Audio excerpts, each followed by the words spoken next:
He made 20 million Americans believe that they counted. He set out to get noticed, and he did. To shake up the system, and he did. It's time to pick up a shovel and go clean out the barn. To be president, and he might have been. I'm ready to climb in the ring as long as you're there with me. Tonight, part one of a special investigation. The campaign that transformed an election year, and perhaps politics, for a long time to come. President Perot. What went wrong?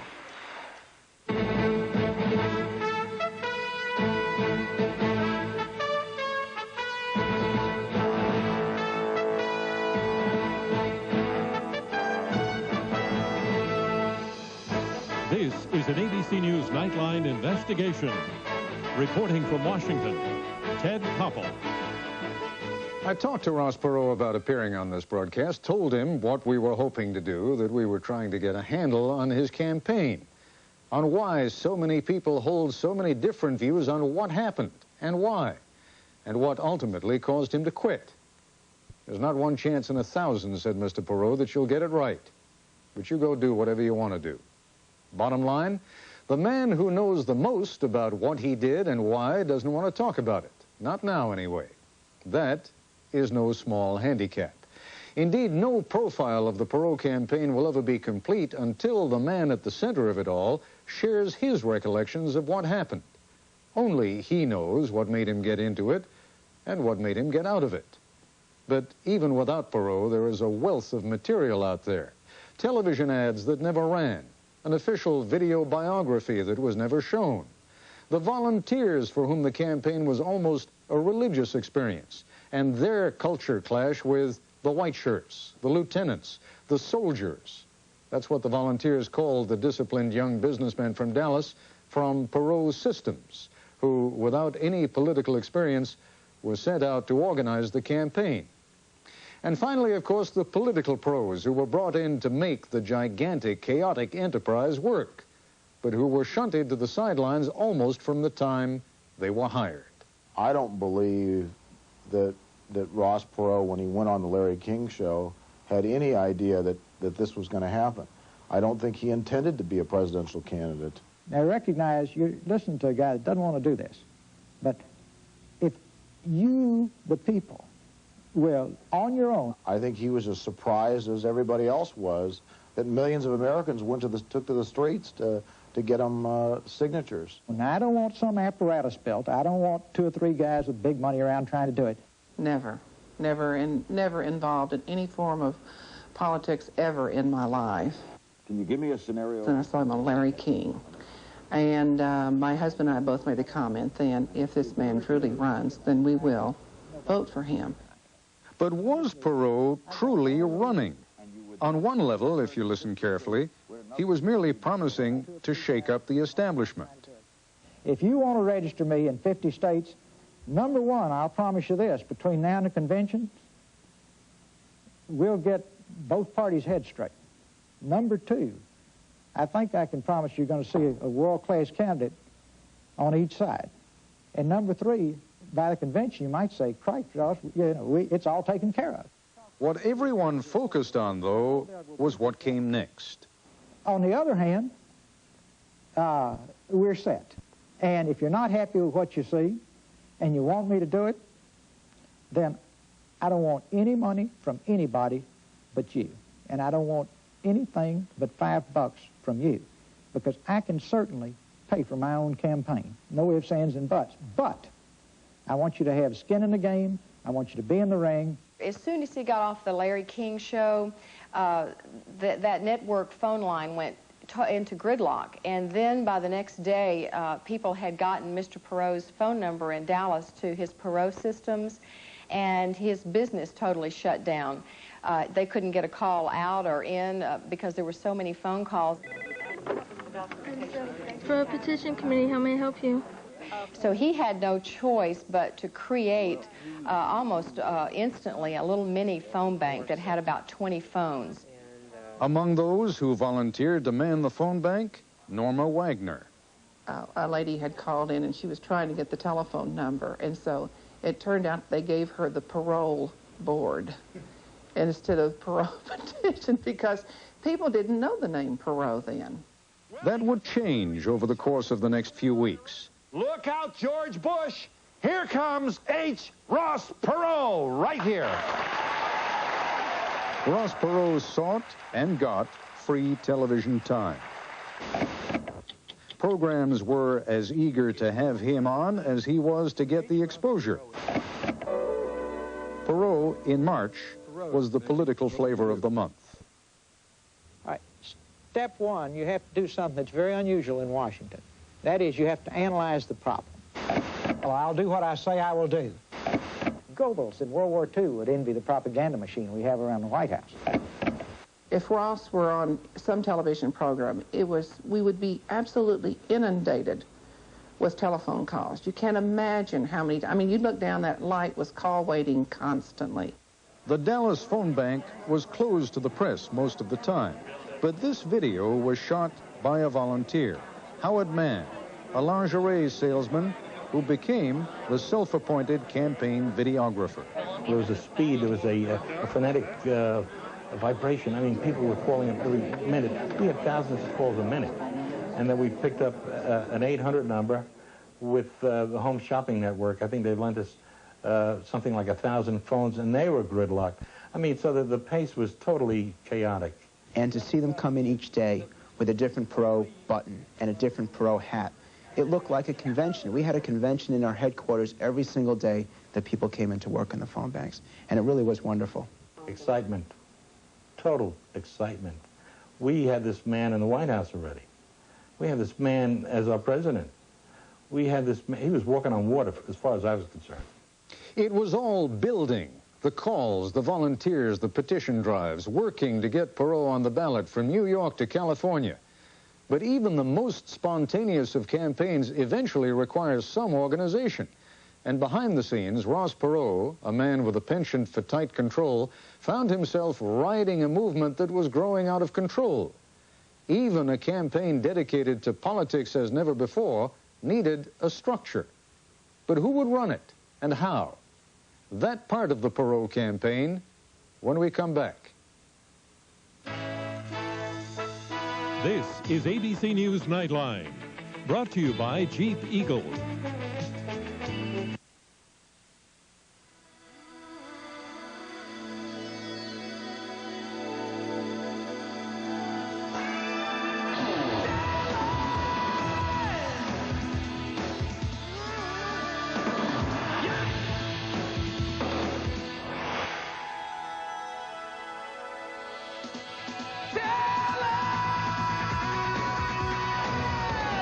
Get the advantage at your local Jeep and Eagle dealer.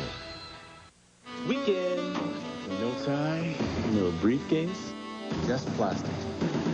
It all boils down to this. No other card you can carry is accepted in more places and in more ways. Food. At home and abroad. I got it. Than MasterCard. It's the only card you need. Rooms. MasterCard. Not a bad day's work. Master the moment.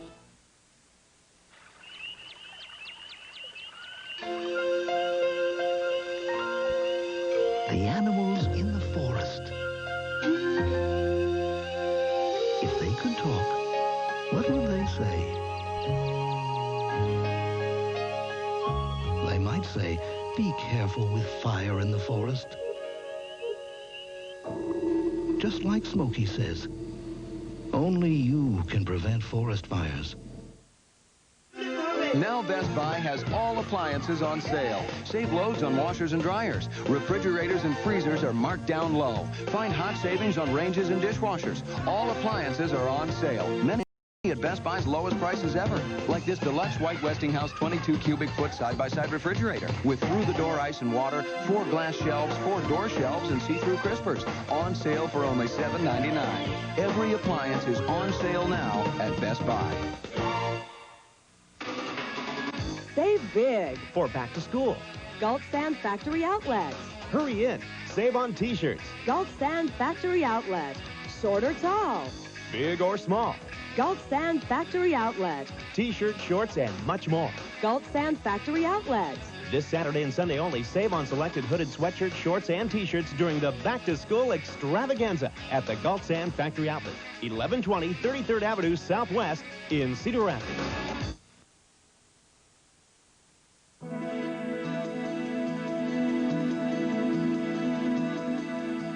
On the surface, things looked fine, better than fine. What was evolving under the Perot for President banner was nothing short of a political miracle. Millions of people declaring themselves for a man they scarcely knew but instinctively trusted. Petitions were being signed. State requirements to get Perot's name on the ballot were being met. But who was running the campaign? The volunteers, after all, were flying by the seat of their pants. Nothing quite like this had ever been done before. Mike Rupert was a volunteer trying to organize the campaign in California. It was absolute chaos. We were building the airplane as we were flying it through the air, and unless you've been in a grassroots campaign with this kind of intensity, it's almost impossible to describe the grind, the overwhelming demand and stimulus that's placed upon you 24 hours a day.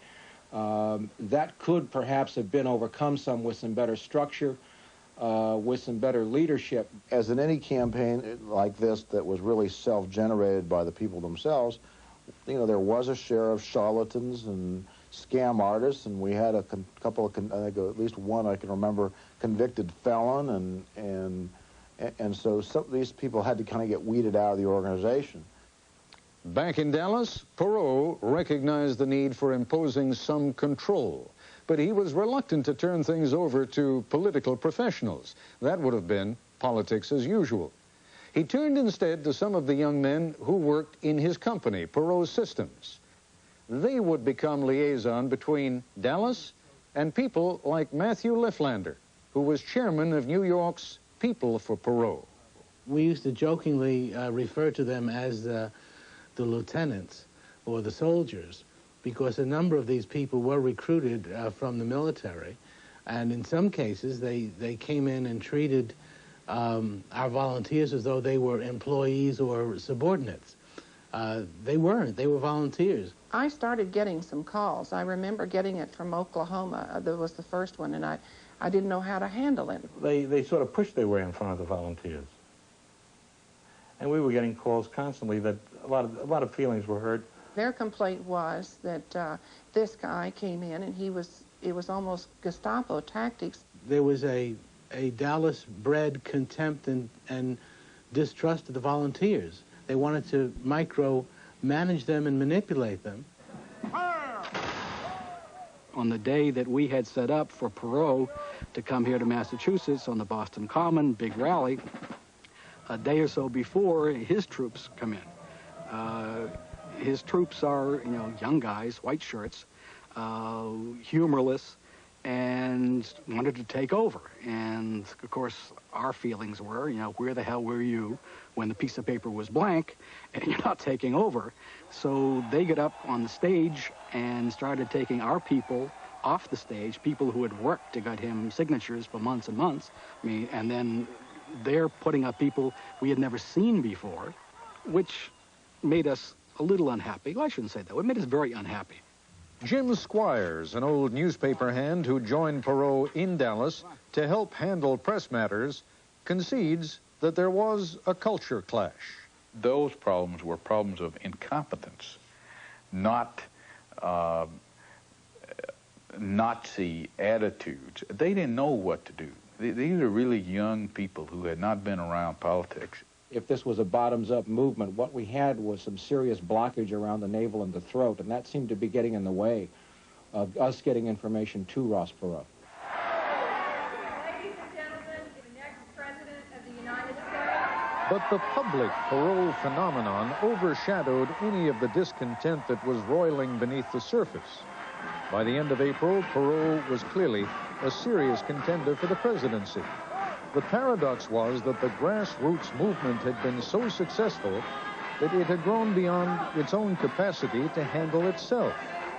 And as for the candidate, Perot had graduated from being the quaint object of bemused curiosity.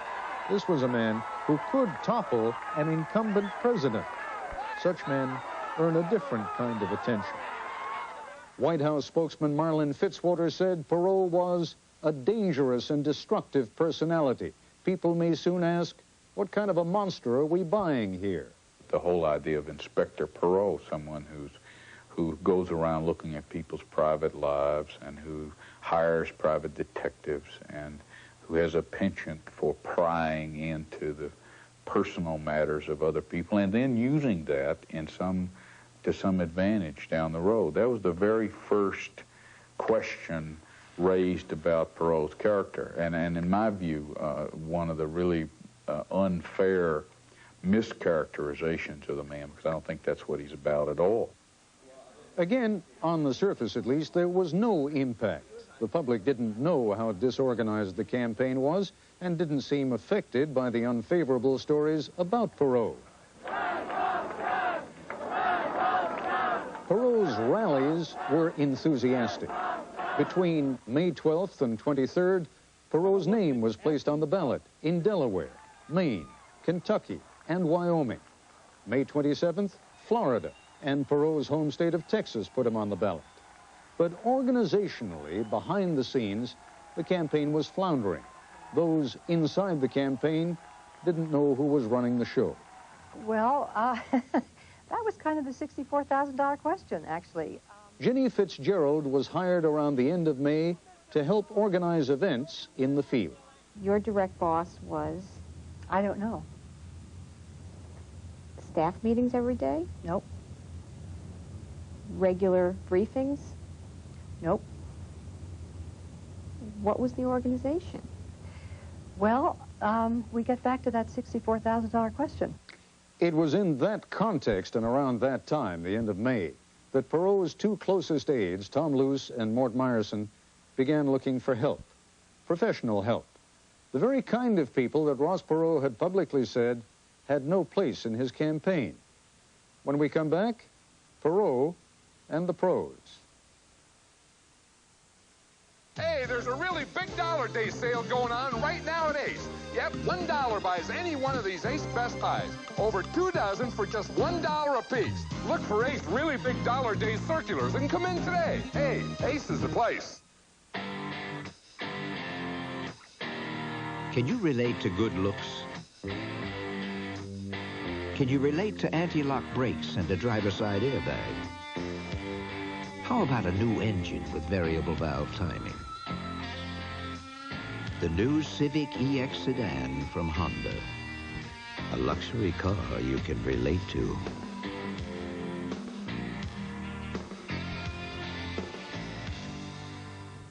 It begins at dawn. They've come for you, and they want what you have. It's your bed, your Serta Perfect Sleeper, but it's the most comfortable spot in the house. It's why people are saying, I want my Serta. Ah, summer on the Mississippi.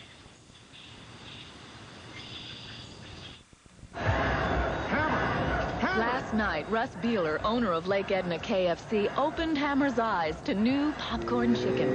Delicious, crispy, bite-sized morsels. A whole new way to enjoy the Colonel's chicken. Come on, Hammer. The problem was, no one could get him to go on until the last piece was gone. Now that's pop. New KFC popcorn chicken. Treat yourself for $1.99. The band just $5.99 in Lake Edna or your neck of the woods. Catch the Cubs all season long on KCRG TV9. Brought to you by your local Midas dealer. Nobody beats Midas. It's the big jackpot excitement of Iowa's Powerball. See it Wednesdays right before Nightcast at 10 and Saturdays before Nightcast here on TV9. Spend summer on the Mississippi in McGregor. Since 1977, McGregor Woodworks has been building fine furniture, kitchens, and baths in homes throughout eastern Iowa. For custom woodworking and furniture and kitchens by Birch Cabinet Manufacturing, call McGregor Woodworks. Central State Bank invites you to McGregor's annual Autumn Art Fair, October 3rd and 4th. Enjoy live entertainment, great food, plus the arts and crafts of dozens of merchants. The Art Fair in Triangle Park, downtown McGregor, just across from Central State Bank. Make it McGregor this summer. Sunday, Bush with Brinkley. His last interview before the convention. How the next 4 days may shape the next 4 years. Sunday. It is difficult, if not impossible, to remain a political virgin for long when you're running for President of the United States. But Ross Perot had this dilemma. The more successful his grassroots campaign became, the higher his ranking in the polls, the more states in which his name appeared on the ballot, the more desperately he needed professional help. But his distaste for political pros was no sham. He didn't like or trust them. The political pros still don't know what hit them.